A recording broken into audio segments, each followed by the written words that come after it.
الله يهنيك، الله يهنيك، الله يهنيك ببلوغ شهر رمضان. الله يجعله بداية أفراحك وخاتمة أحزانك.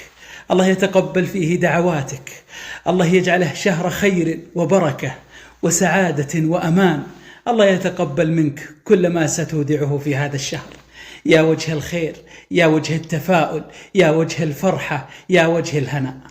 أقبلت بخير يا رمضان، وملأت ربوع الأرض أمان، والجنة أبواب فتحت، ما أجمل روحك والريحان.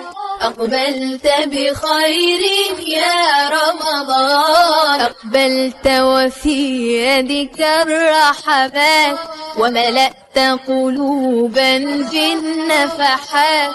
جئت بأيام معدودات، يشتاق لها أهل الإيمان.